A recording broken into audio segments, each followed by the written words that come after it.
Question तो हम देख लेते हैं लॉज ऑफ मोशन फ्रिक्शन का अंडरस्टैंड हो गया बाहर गई है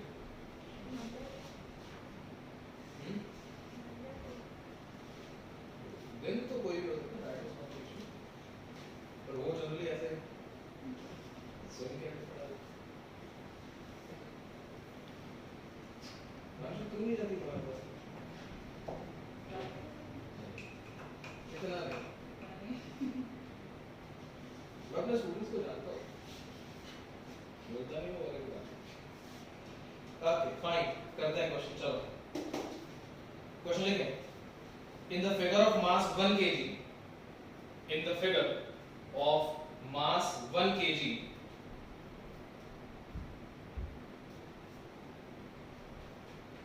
in the figure the block of mass 1 kg in the figure the block of mass 1 kg is struck by a jet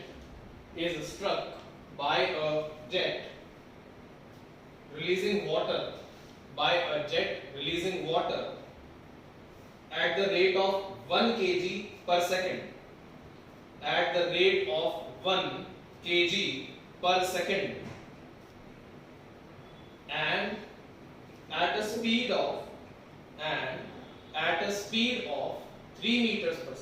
and at a speed of 3 meters per second एक second में 1 kilo hit कर रहा है और 1 second में 3 metre का distance cover up हो रहा है स्पीड दी हुई ठीक है दोनों बातें the force exerted by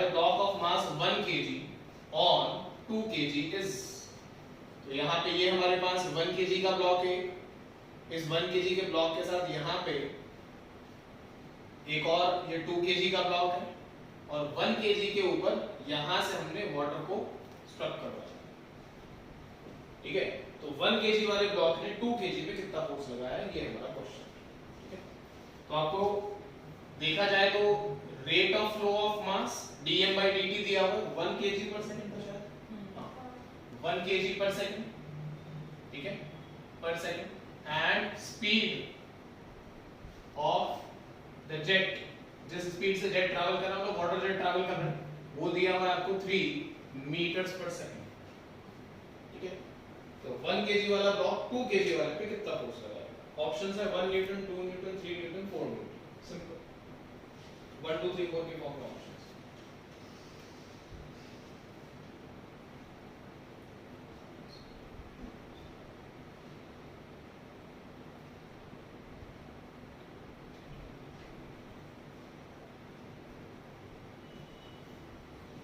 ये जो क्वेश्चन है देख लो ये बेसिकली हम लोगों ने जब पढ़ा था कि F इज इक्वल्स टू क्या होता है dp by dt ये तो हम लोग जानते हैं एंड व्हाट इज मोमेंटम तो momentum is mass into velocity so dp by dt बन कर dp by dt into mass into velocity तो यहां से मैं इसको लिख क्या सकता हूं dm by dt into velocity plus dv by dt into mass तो जनरली हम लोग मास को कांस्टेंट मानते हैं तो ये डेटा 0 हो जाता है तो फोर्स बराबर m में आता है ठीक है अब अभी क्या है वेलोसिटी आपको या स्पीड आपको कांस्टेंट दी है तो dv by dt की वैल्यू क्या हो जाएगी 0 तो आपके पास जो भी फोर्स एक्सर्टेड आएगा this is the force exerted by the water jet ने कितना फोर्स एक्सर्ट करा है तो dm by dt is 1 kg per second तो 1 kg per second into velocity is 3 तो 3 न्यूटन का फोर्स एक्सर्ट करा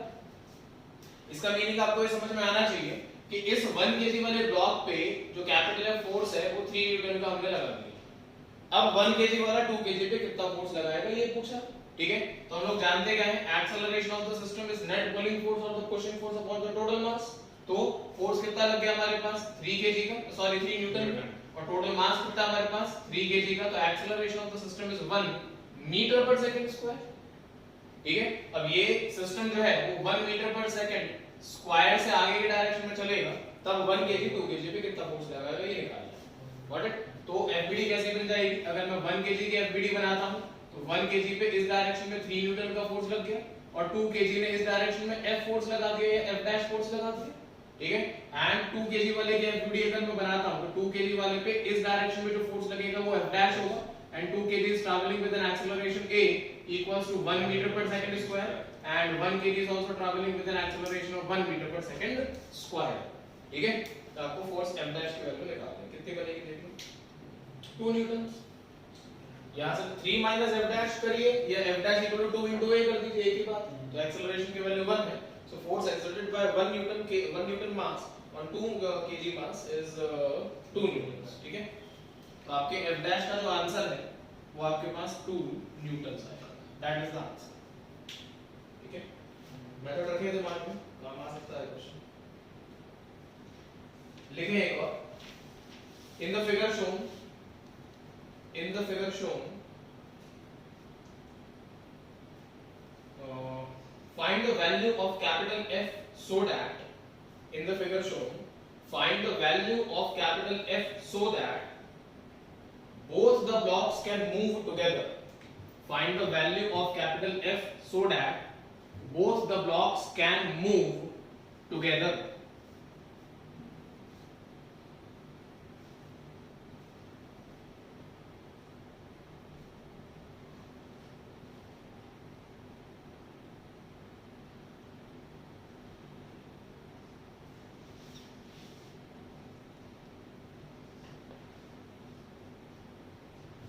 तरीके से है, और जो ब्लॉक्स हैं उनके मासेस 4 kg एंड 1 kg।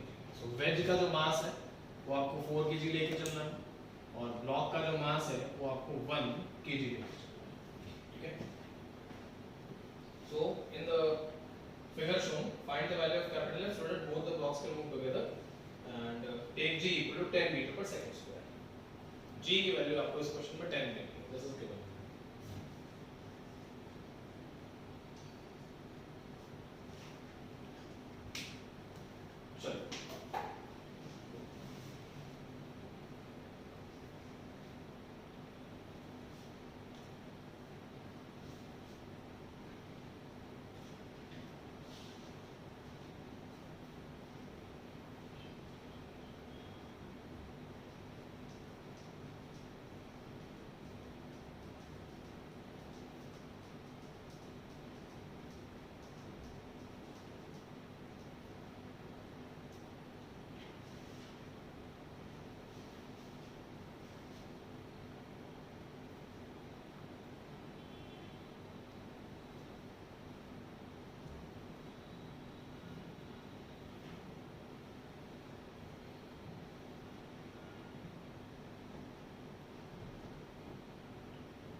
कैसे किया? सुडो फोर्स नहीं, रिलेटिवली में तो दोनों साथ में चल रहे तो वेज के हिसाब से ब्लॉक रेस्ट होगा, तो एक्सेलरेशन 0 ले ली तो F√2 is equals plus mg sin theta equals to 0, तो मतलब कोई इक्वेट कर दो तो fg by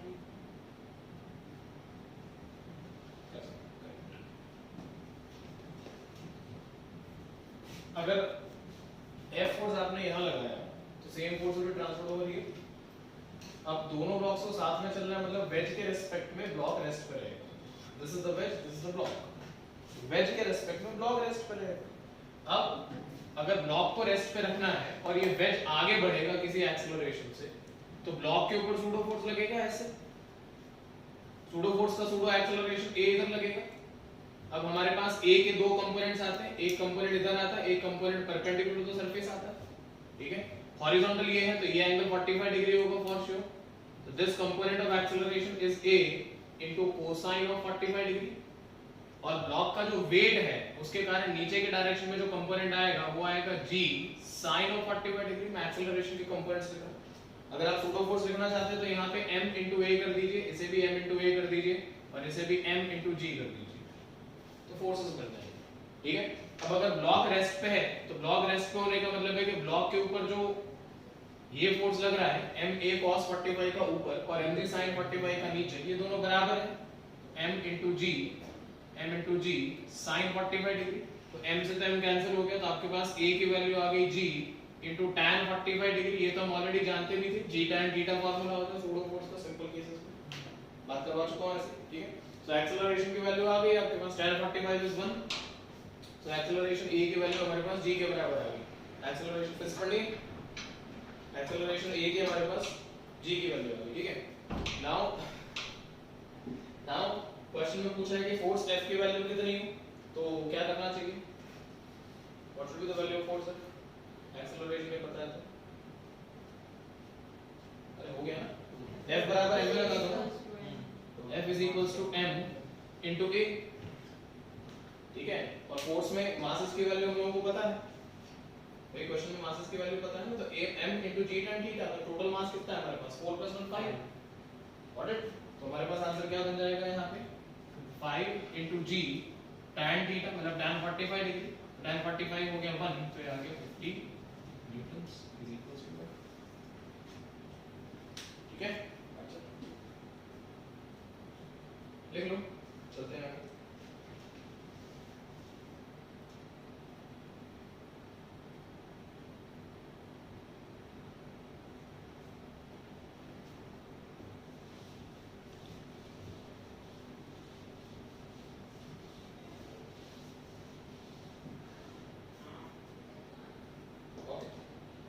एक क्वेश्चन और है, देखें, ये पुली प्रॉब्लम से रिलेटेड है।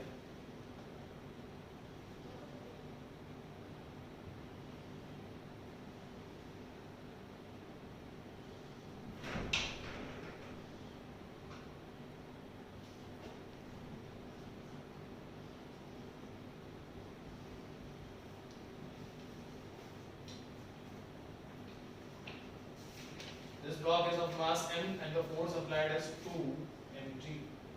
ये डायग्राम दिया है क्वेश्चन, तो रोप को पुल करना है हमको,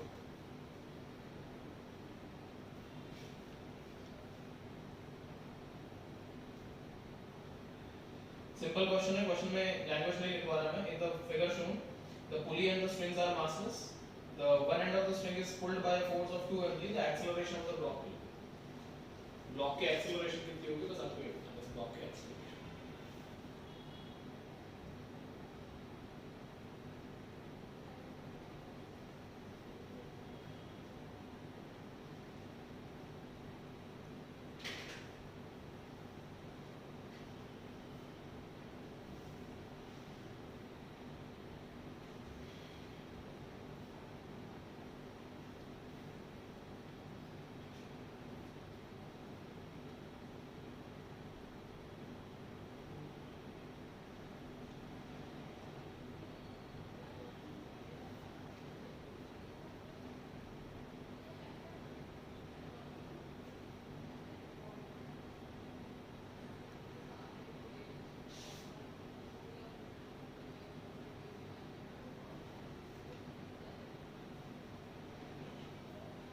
सिंपल क्वेश्चन है, कॉम्प्लिकेट मत करो। पॉइंट जरूरत नहीं भाई, इस ब्लॉक का mg वेट नीचे लगेगी, ठीक है, इस पे यहाँ पे ऐसे, और ये रोप तो सेम है आपकी, तो यहाँ पे टेंशन क्रिएट होएगा, तो ये टेंशन t ले लेते हैं, यहाँ टेंशन t ले लेते हैं, यहाँ पे टेंशन 2t बन जाएगा, ठीक है। ब्लॉक का एक्सेलरेशन पूछा है, तो acceleration of the block is equal to net pulling force by total mass। अब आप इसको नीचे खींचेंगे तो क्या आएगा, ब्लॉक ऊपर ही जाएगा, तो इसका मतलब क्या हो गया कि 2t फोर्स ऊपर लग रहा है ब्लॉक पे, ये ठीक है, माइनस mg नीचे लग रहा है divided by the total mass is of the block, got it. और जो टेंशन क्रिएट हुई है वो कितनी क्रिएट होगी, तो 2 into 2 mg minus mg divided by m, ठीक है। ये 2 mg क्यों समझ में आ रहा है, अपने F फोर्स को कितना लिया 2 mg, तो सारी रोड में 2 mg तो ट्रांसफर हो गया, गॉट इट, बस हो गया। तो 4 mg minus mg is 3 mg, तो 3g is the acceleration of the block। आप जब भी किसी रोप को पुल करते हैं तो जिस फोर्स से आपने पुल करा होता है वही फोर्स पूरी रोप में शो होता है, लेकिन पूरी रोप में तो कंटीन्यूअस है, ठीक है, बस हो गया। तो 4 mg minus mg है।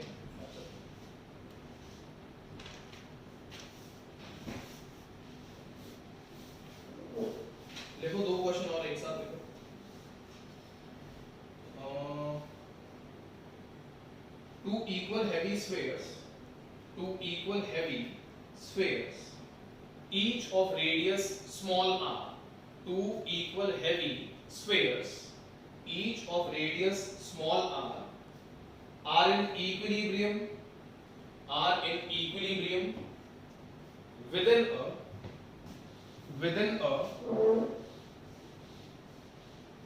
cup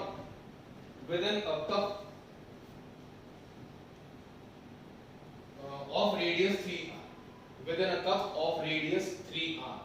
मैं डायग्राम बना रहा हूं. The ratio of the reaction between the cup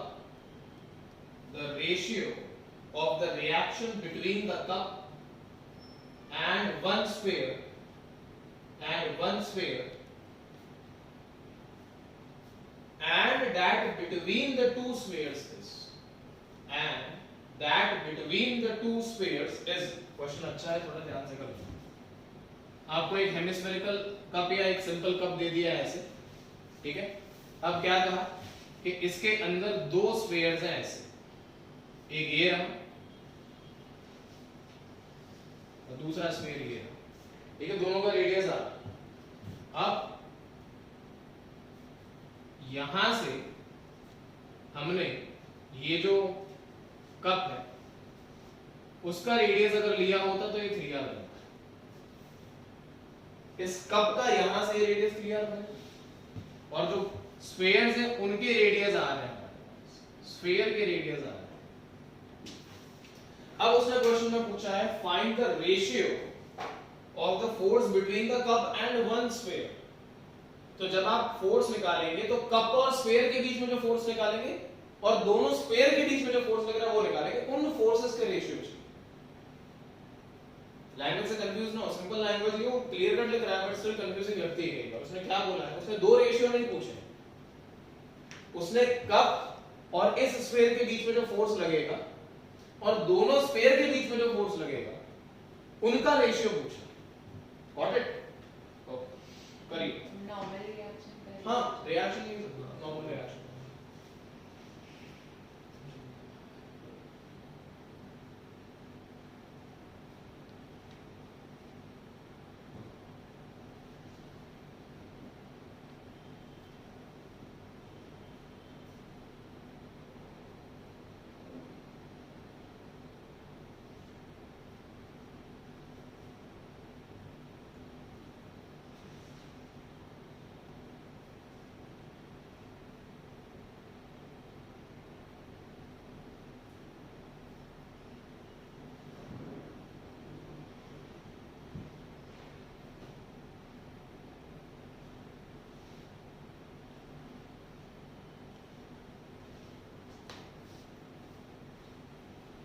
इसमें डायग्रामेटिकली थोड़ा सा दिमाग लगेगा, बताता हूं.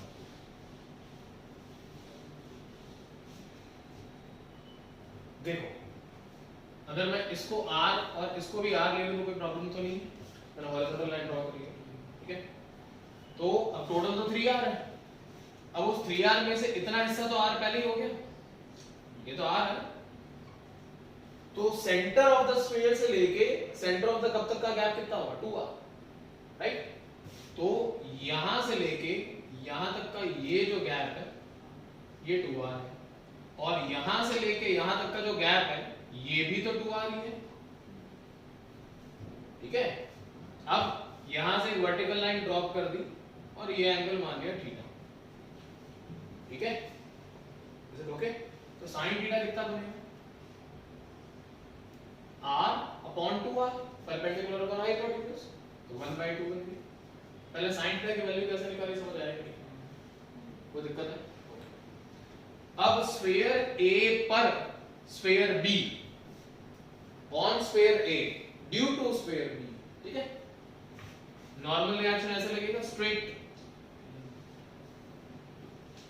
और कप की वजह से स्फीयर A पे जो नॉर्मल रिएक्शन लगेगा वो लगेगा ऐसे, ठीक है. तो हमें कप और स्फीयर के बीच में पहले लिखा गया क्वेश्चन में find the ratio of the force between cup and the sphere. तो कप एंड द स्फीयर वाला जो फोर्स है नॉर्मल रिएक्शन का उसको nr1 मान लिया और दोनों स्फीयर के बीच में जो फोर्स है उसको nr2 मान लिया and this angle is also theta.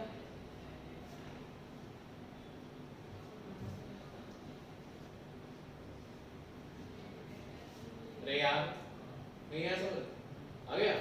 तो यहाँ पे ये जो कंपोनेंट आएगा ये आएगा nr1 sin थीटा, क्योंकि यहाँ पे ऊपर आएगा nr1 cos थीटा। इसलिए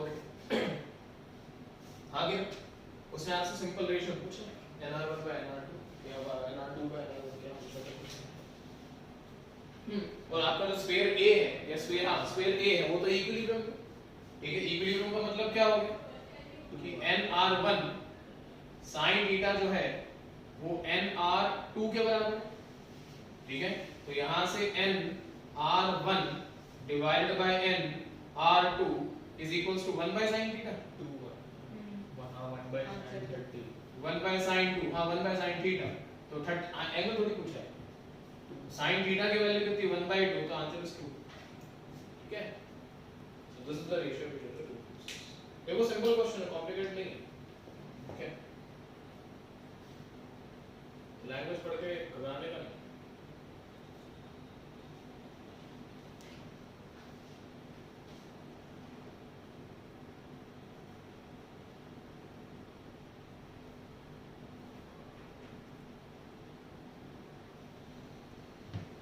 एक क्वेश्चन को लिख लो, उसके बाद लिखें बोलो question. A block of mass 10 kg is suspended. A block of mass 10 kg is suspended from the string of length 4 meter. From a string of length 4 meter. From the string of length 4 meter. Full stop. When pulled by a force capital F. When pulled by a force capital F along horizontal from the midpoint, along horizontal from the midpoint, from the midpoint, the upper half of the string, the upper half of the string makes, the upper half of the string makes an angle of 45 degree, makes an angle of 45 degree with the vertical, with the vertical. Then find the value of capital F. Then find the value of capital F. Question repeat करना है, ये पढ़ लिख लिया सबने? Okay, एक minute को करना।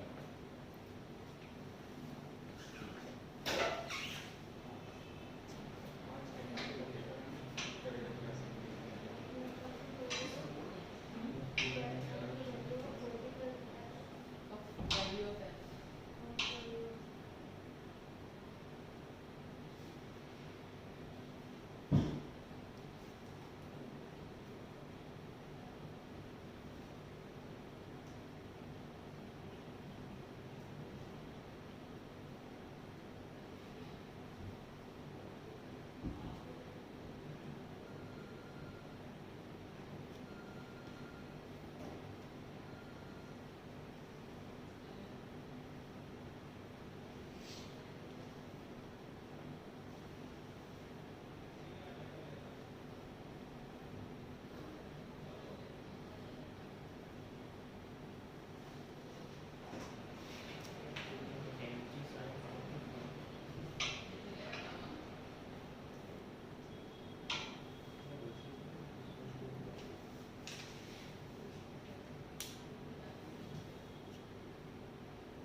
क्वेश्चन की लैंग्वेज आ रही है सबको क्या नहीं?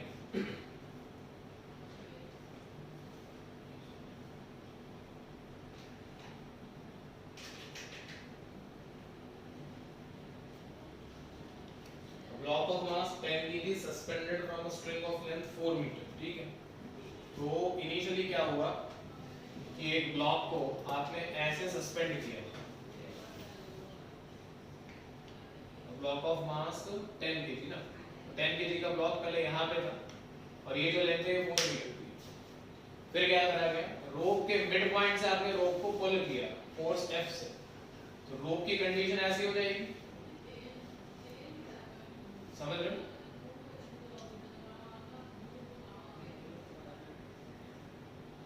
क्योंकि आपने इस पर्टिकुलर पॉइंट पे इस डायरेक्शन में फोर्स लगाया क्या? ये तो बोला है block of mass 10 kg suspended from a string of length 4 meter when pulled by a force capital F along the horizontal from the midpoint the upper half makes an angle of 45 degree with the vertical. ठीक है, तो जो upper half है उसका angle जो है ये angle 45 degree है विद द वर्टिकल, तो ये एंगल भी 45 डिग्री होगा विद द वर्टिकल. ठीक है, हां व्हाट इज द आंसर क्या आ रहा है? 100 न्यूटन. आ गया? तो ये दिया. अब उन्होंने आगे क्या पूछा था हमसे? Find the value of capital F. ठीक है, फाइंड फोर्स की वैल्यू फाइंड कर दो. ठीक है, तो क्या किया जाएगा? देखिए यहाँ पे नीचे की डायरेक्शन में 100 न्यूटन का फोर्स लग जाएगा, दैट इज 10 into g. ठीक है, फिर ऊपर यहाँ पे ये और यहाँ पे ऐसे टेंशन T क्रिएट हो जाएगा. गलत तो नहीं है? बोलो. और ब्लॉक आपका, हाँ बोलो, यहाँ वाले हिस्से में जो टेंशन क्रिएट होगा वो तो 100 न्यूटन के बराबर ही होगा ना. क्लियर है? और ये हमारे पास टेंशन T, तो ऊपर की डायरेक्शन में यहाँ पे टेंशन का एक कंपोनेंट आएगा ये. ठीक है, वो बन जाएगा T cos 45 डिग्री, हाँ T by root 2, और यहाँ पे आ जाएगा T sin 45 डिग्री. ठीक है, ये वैल्यूज, तो T cos 45 को 100 से बैलेंस कर सकते हैं. ठीक है, और F को T sin 45 से बैलेंस कर सकते हैं. ठीक है, बन जाएगा आंसर. देखो उससे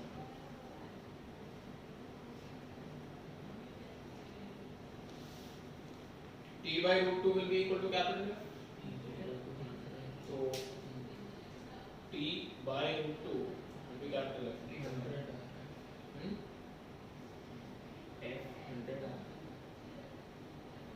F 100 आ रहा है. आंसर तो 100 न्यूटन दिया है. आ रहा है. आंसर होती है कुछ.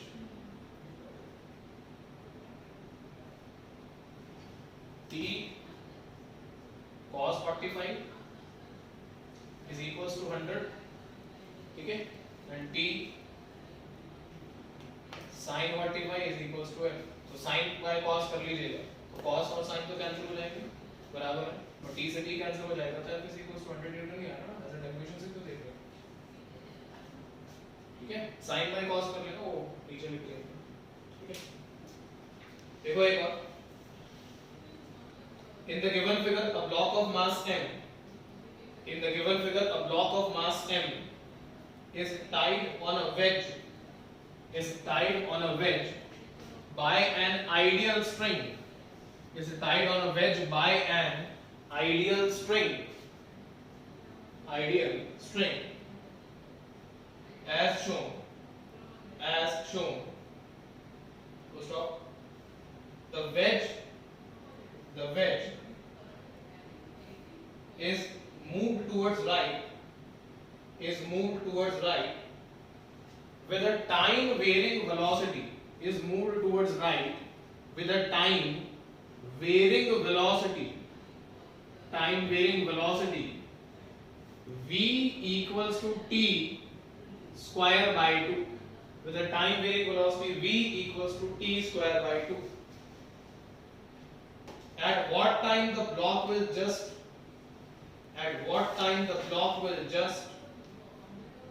leave the contact with the wedge? At what time will the block will just leave the contact with the wedge? ये हमारे पास क्वेश्चन की डेटा और है. ये एंगल 45 डिग्री है, वेज का मास कैपिटल M है, यहाँ पे एक रोप है ऐसे पैरेलल टू द वेज. ठीक है, और यहाँ पे एक ब्लॉक है, ब्लॉक का मास स्मॉल है, and it is moving in this direction with the velocity v towards right as t square by 2. ठीक है, ये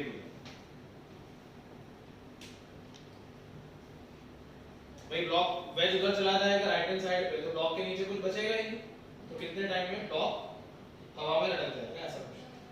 ठीक है,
देखो ब्लॉक की वेज की velocity v as a function of time t दी है, तो v as a function of time दी है, तो एक्सेलरेशन निकाल सकते हो a is equals to dv by dt is equals to d by dt of t square by 2, ठीक है।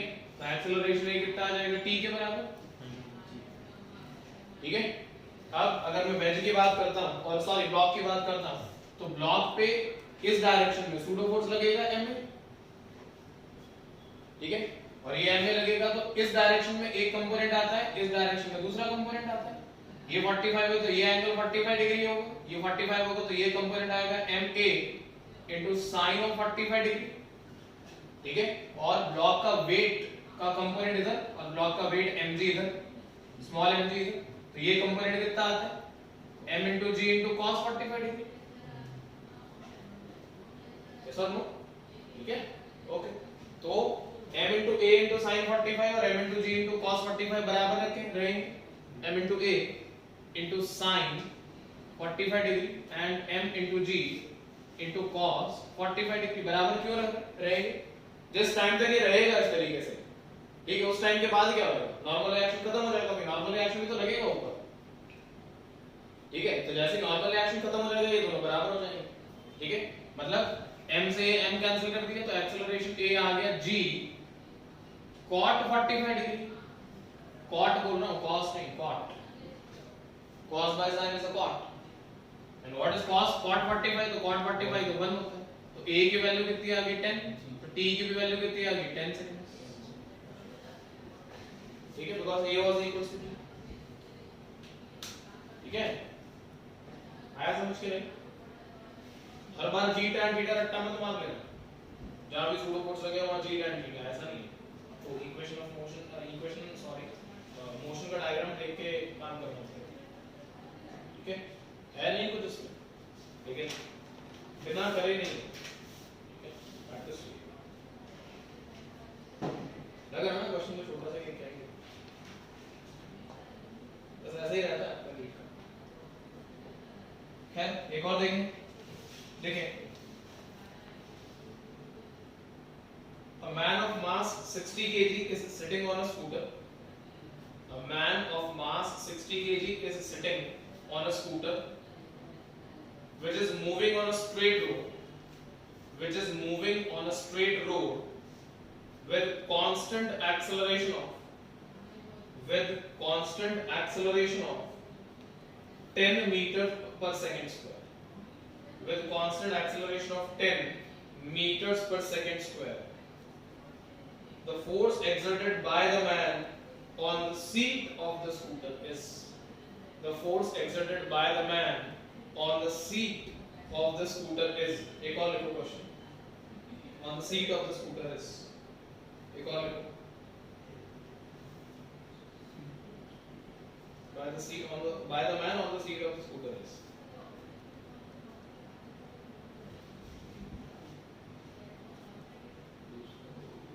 लिखें, two blocks of masses 1 kg and 2 kg, two blocks of masses, दोनों के सॉल्यूशन में दूंगा, two blocks of masses 1 kg and 2 kg are connected by a string,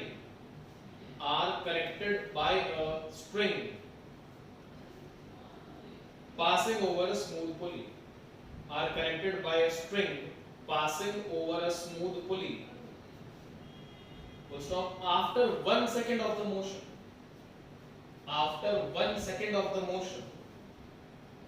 the larger block is stopped for a moment. The larger block is stopped for a moment. The time elapsed before the string is tight again. The time elapsed before the string is tight again.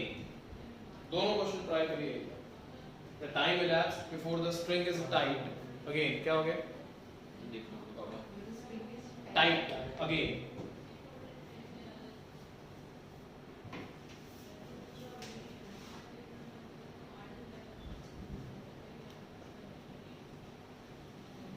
Question ज़्यादा नहीं करना, question सही करने और concept दिमाग में रखना बस।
ये रेस्ट पर तो जब you arm lock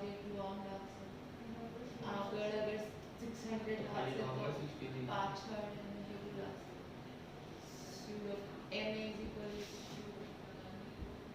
600 cross the also under cross the 560 is equal to no so answer 600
external force तो दिया नहीं फ्रिक्शन और कौन सा मूवमेंट डिस्टेंस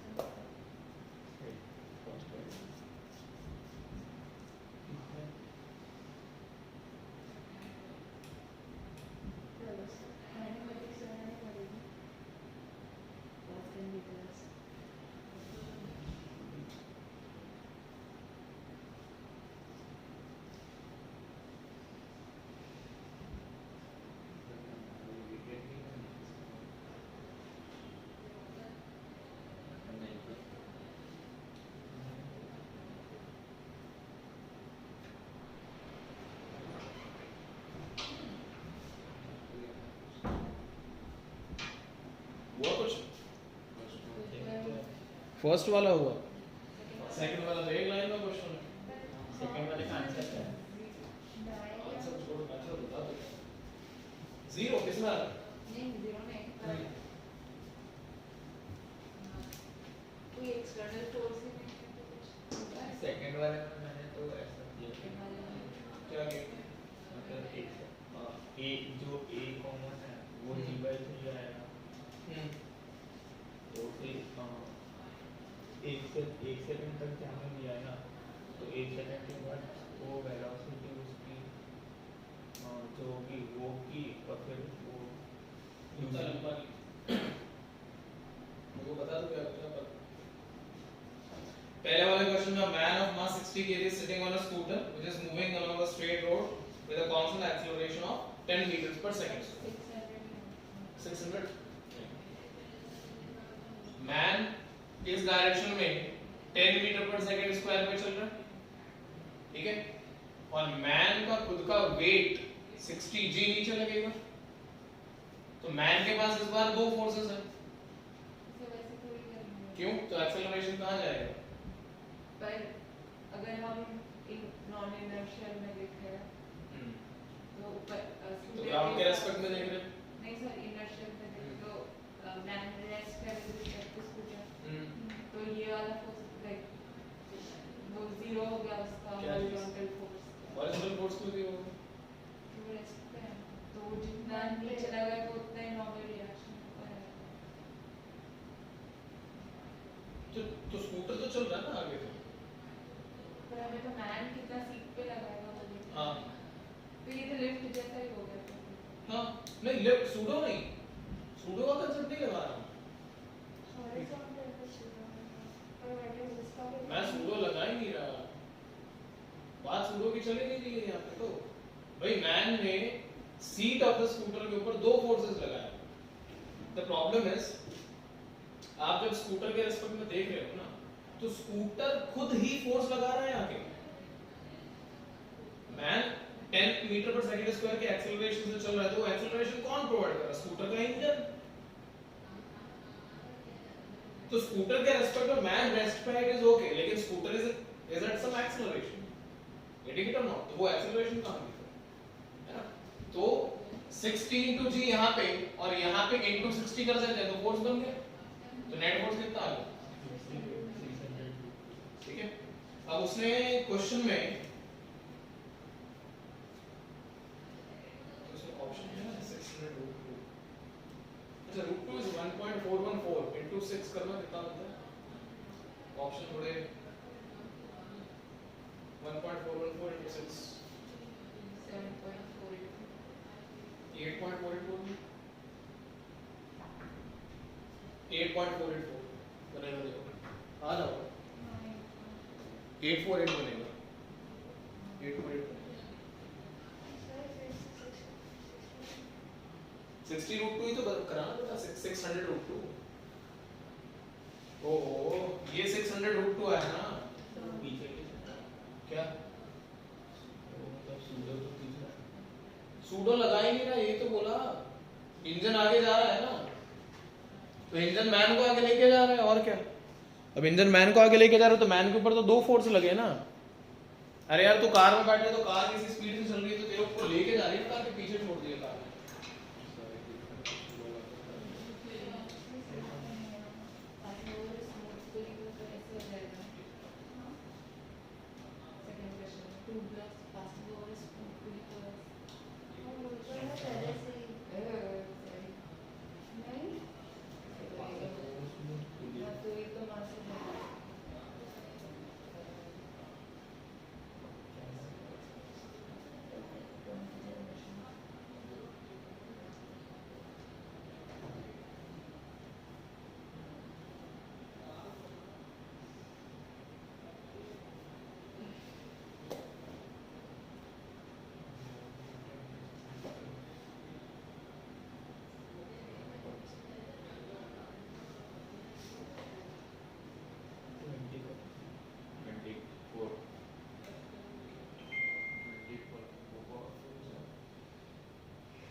ये समझ में आ गया 600 रूट 2। दूसरे वाले में क्या करेंगे, उसको 1 सेकंड के लिए, 1 सेकंड बाद, मोशन के 1 सेकंड के बाद हम लोगों ने रोका था हेवियर ब्लॉक को।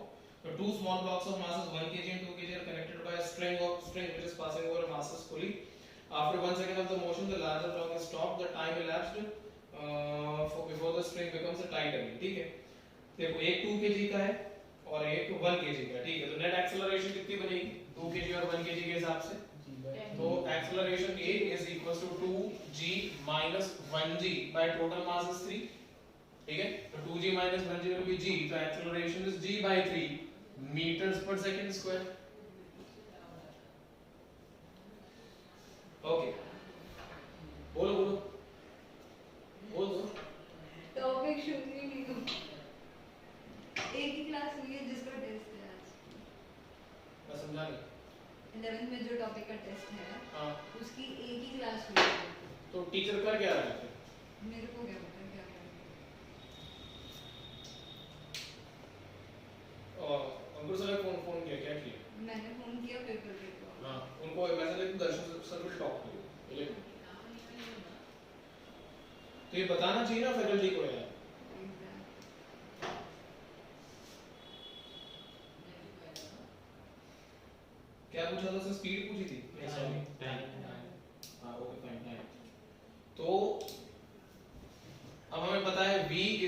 टू u प्लस at, ठीक है।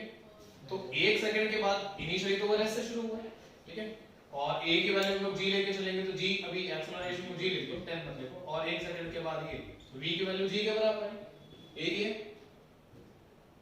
जी हाँ ओ सॉरी g by 3 के बराबर, acceleration g by 3, sorry g by 3 sorry, second time में ठीक है।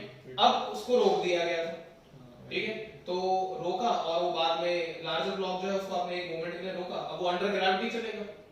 भाई जिस ब्लॉक को आपने रोका है उसकी तो रोप जो है वो ढीली होगी ना, अब जैसे हाथ को हटाओगे, रोकने के बाद हटाओगे हाथ को, तो वो तो मोशन अंडर ग्रेविटी परफॉर्म करेगा। Is it okay? ओके, तो यही इक्वेशन यूज करेंगे लेकिन टाइम का डेटा निकालेंगे।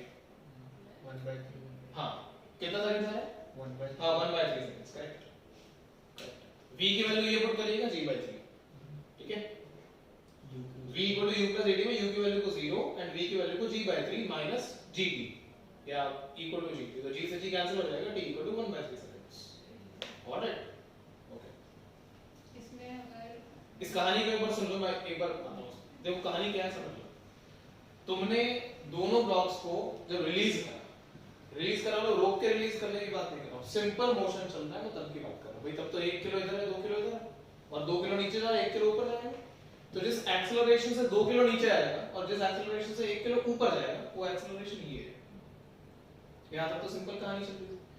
अब क्वेश्चन में दिया गया the larger block is stopped for a moment, पर आपने स्टॉप कब करा? जब 1 सेकंड बीत चुका था, उसके बाद आपने स्टॉप करा। तो दोनों ब्लॉक्स इनिशियली रेस्ट से चालू हुए, इनिशियली रेस्ट से चालू होने के बाद 1 सेकंड बीतने के बाद आपने ब्लॉक को रोका है, लार्जर ब्लॉक को रोका है।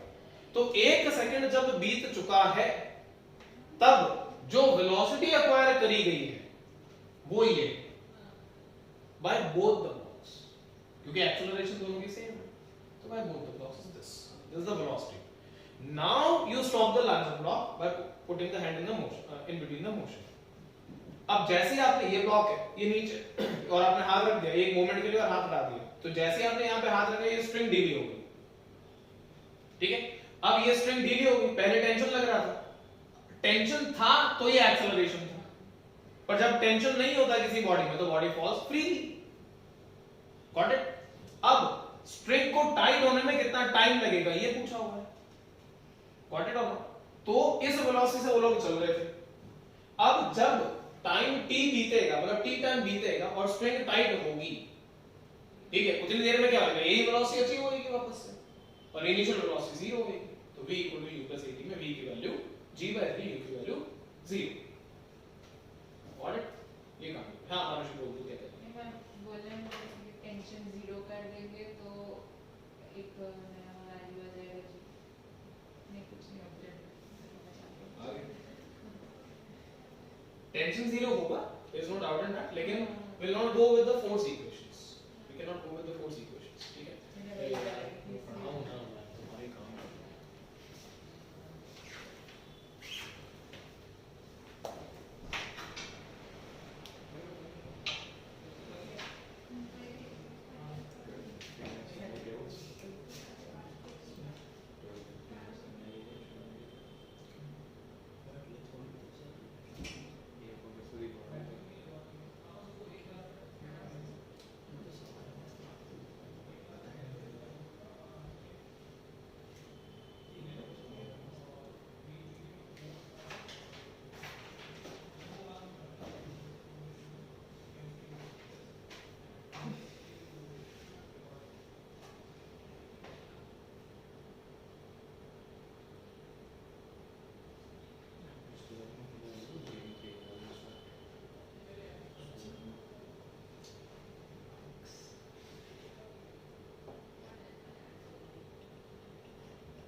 equals to 0 plus P start रहेगा 0 G equals to G by 3 लेंगे ना so the acceleration G equals to second question खाली जी से ना फ्री फॉल जी थी G equals to GT तो the T equals to 1 second first time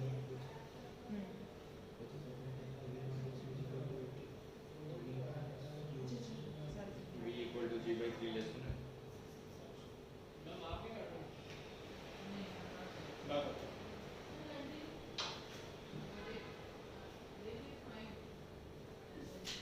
हो गया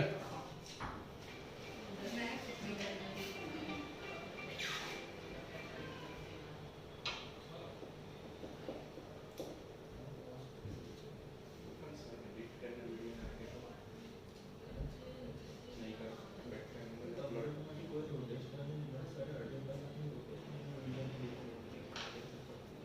ना हम जरा वीडियो लिख दिया ना रिकॉर्ड किया रोटेशन बच्चे में बैठे हैं सर पता नहीं बाकी चलो इधर का बच्चे छोड़ा आगे जाकर रोटेशन छोड़ा बस बिना बोला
ठीक है भाई लॉस ऑफ मोशन का विदाउट फ्रिक्शन वाला पार्ट तो डन फ्रिक्शन वाले पार्ट में थोड़ा सा काम बाकी है उसके बाद करेंगे सर्कुलर मोशन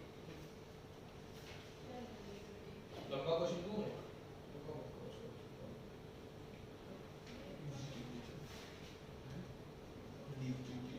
कल बैच वाला क्वेश्चन करवाया ना मैंने तुमको आ गया डीपीपी डीपीपी नहीं लिख दिए अच्छा पास वर्कशीट भी है एलएम की काफी है दिखा ना मेरे को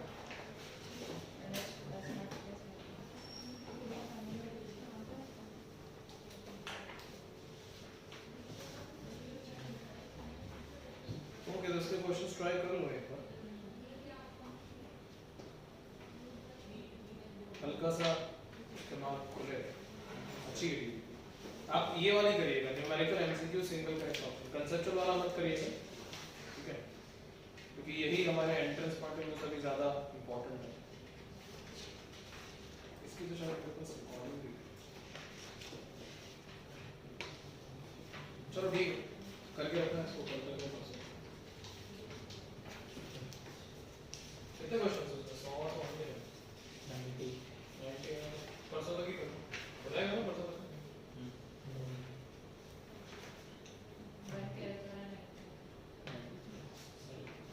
कंसेप्चुअल वाला नहीं है न्यूमेरिकल वाला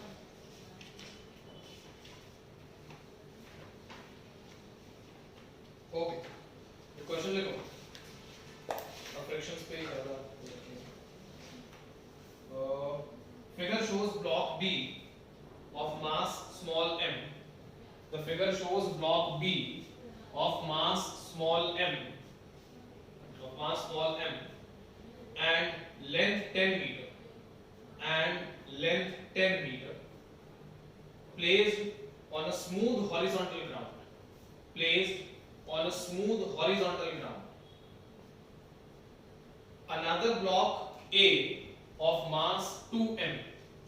another block A of mass 2m is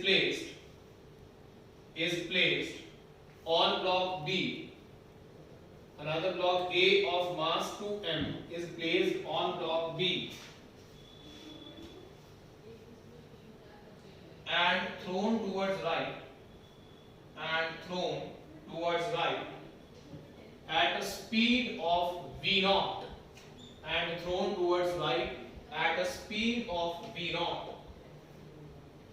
If the friction coefficient between A and B, if the friction coefficient between A and B is 0.5,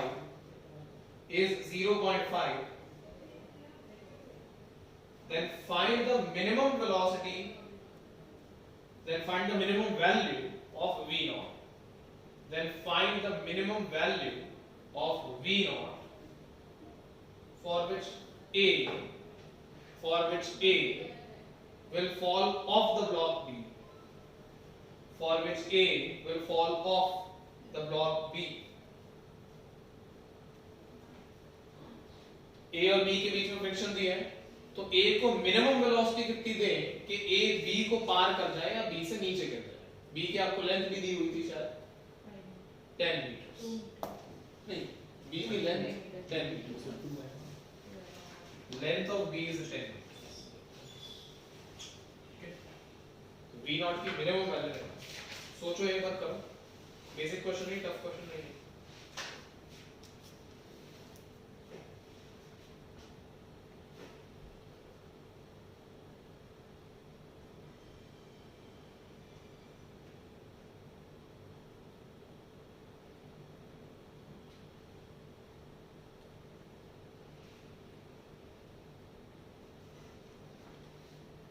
नीचे ग्राउंड स्मूथ है, नीचे फ्रिक्शन नहीं है, यहाँ पे जो ग्राउंड है वो स्मूथ है.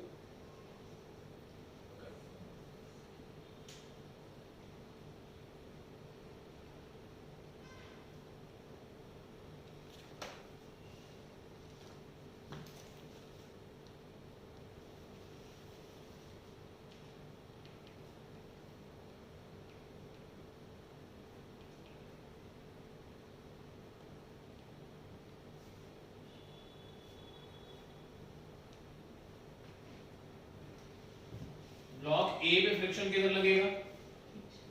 बीच. ठीक है, और ब्लॉक बी पे तो फ्रिक्शन होगा वो आगे लगेगा ऐसे. ठीक है, now we know friction F is equals to होता है म्यू इनटू एन आर. ठीक है, तो इज इक्वल टू क्या लिखूंगा? Mass of A into acceleration of ए.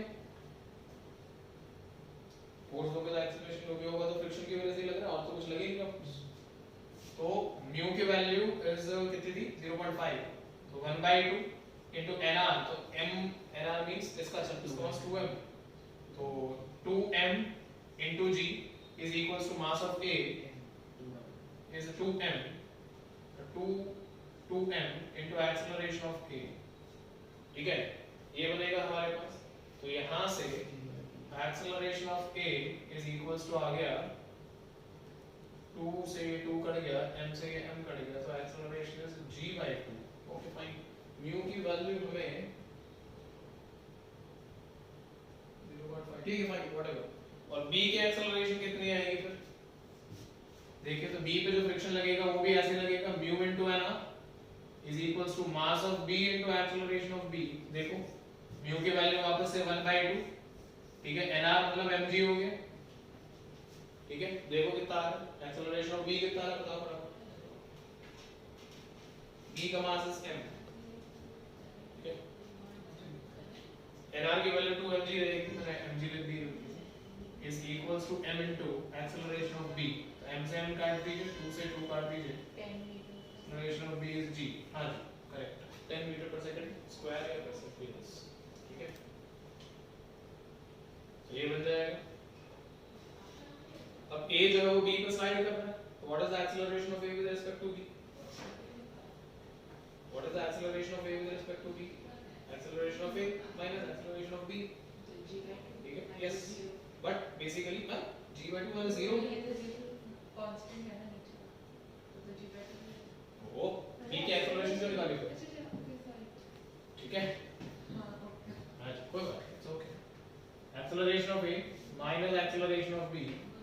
इसको लिख रहा हूं mu into g, is it okay?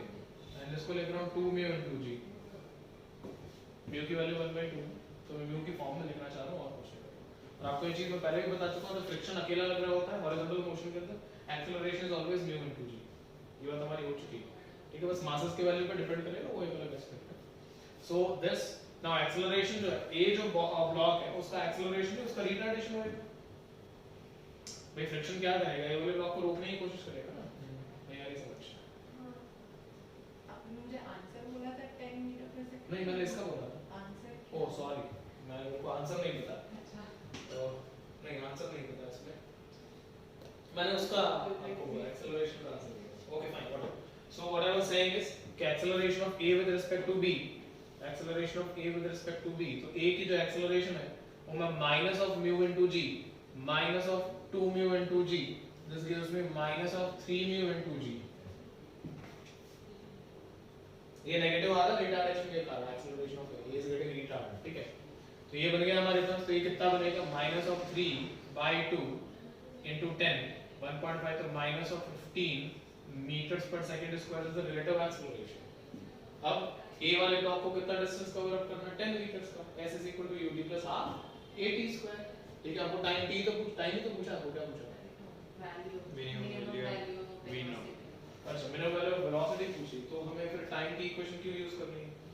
v square minus u square equal to 2as use कर लेते हैं, ठीक है? तो उसमें u की वैल्यू के रिलेटिव को 0 कर देंगे इनिशियल, ठीक है? सो हमारे पास बच जाएगा v square minus u square is equals to we have 2a into s, ठीक है? और v की वैल्यू, तो a की वैल्यू पुट करो, s की वैल्यू पुट करो, s की वैल्यू तो 10 मीटर है ना, कितनी है? 10 हां फाइन, तो देख लो कितना 100√3, अरे 10 10√3, ठीक है?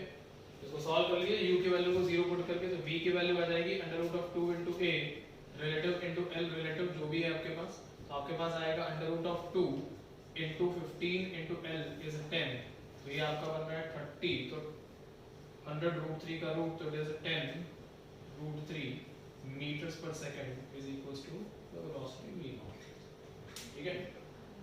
क्लियर? पक्का? कितना ही करेंगे?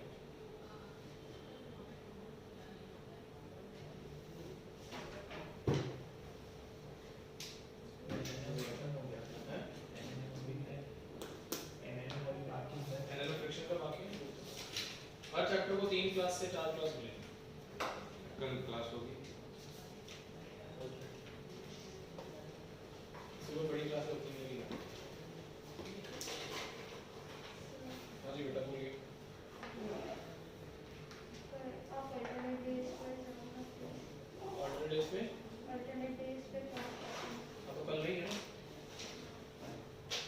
संडे को थी वो ये गलत बात है, बाकी ऑल्टरनेट मंडे वेडनेसडे फ्राइडे ही रहेगी।